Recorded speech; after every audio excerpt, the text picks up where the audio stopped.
nyir'ibiremwamuza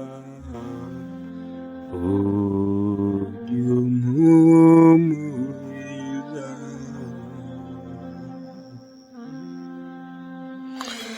Mana, mpamiriza ko navutse ubizi butakeye ngo utume mvuka mvukiye kujya ndeba amataba yatabye mama agataba data nanjye nkarokoka ku bwa buremba abo tuvukana ari indembe na n'ubu ubuzima wampaye bwambereye inzira ndende.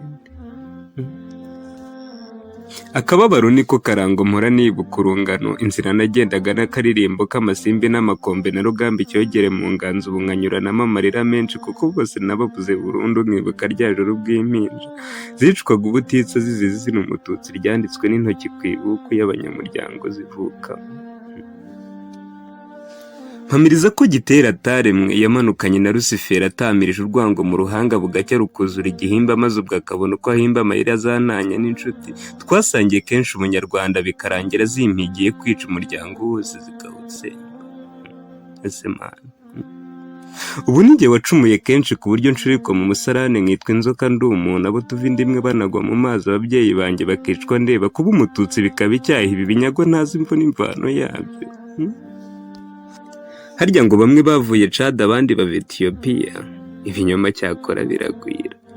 Mwami Imana ishobora byose itanga ubuzima nyuma y'ubundi agahinda rwose karandenze, intimba yuzuye umutima, reka mvugishe izo ntore zawe watoranyije mbere yanjye. Mawe, ese aho uraho ruhukira mu mahoro, nizeye ko nyumva cyane. Aho muri niba mudutegereje hagomba kuba hari irungu cyangwa urwenya rudasigurwa. Gereri n'irungu ni ryose, niyo mpamvu nje ko tuganire nubwo mutansubiza ngo numva, ariko nibura ndaruhuka. Burya narakuze mba umugabo mu nzira y'umusaraba uremereye cyane.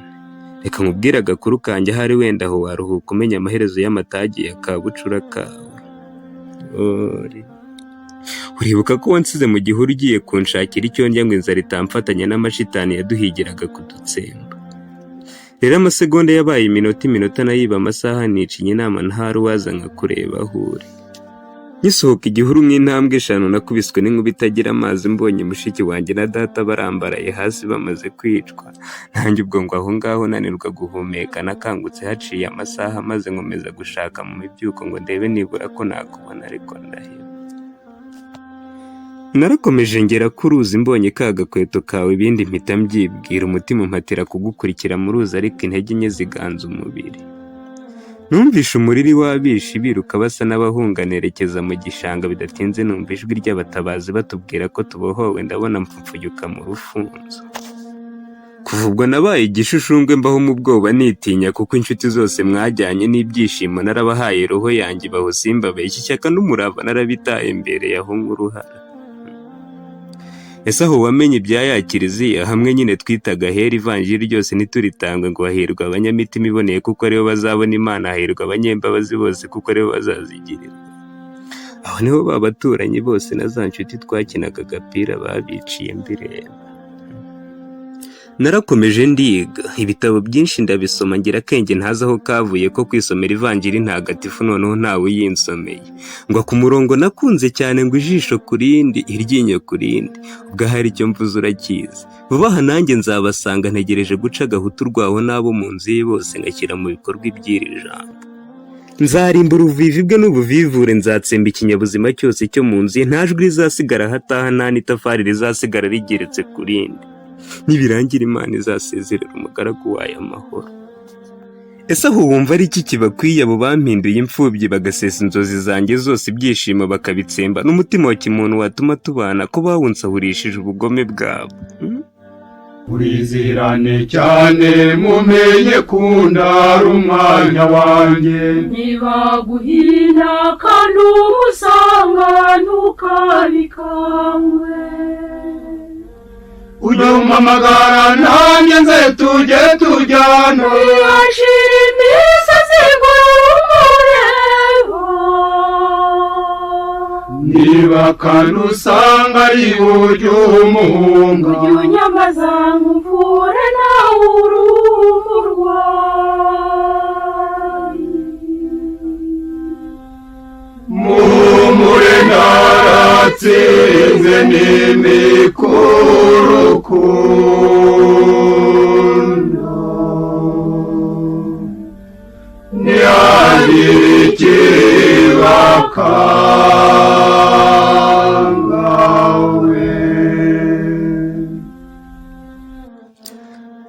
akaririmbo k'amasimbi n'amakombe wandirimbiraga kenshi kanyibukije byinshi, uramvuna unyibutsa ubumuntu. Dore umutima wacuramye burundu, wacuze rwose icuraburindi amacakubiri, ubu niyo ncumba guhora abana ibyabase, kubatuza mu misaka ndabirota, kubacaguramo uduce ndabyirata, nkunda bamwe twabeshywe ubututsi bya kanyarwanda, nanaze hirya urambabarire dawe, nawe mawe aho utetse nateshutse ku byo mwantoje. Ese aho ijisho rihowe irindi n'iryinyo bikabuko, ejo hazaza ntitwasigarana igihugu cy'impumyi na ba mapengu nyine burundu.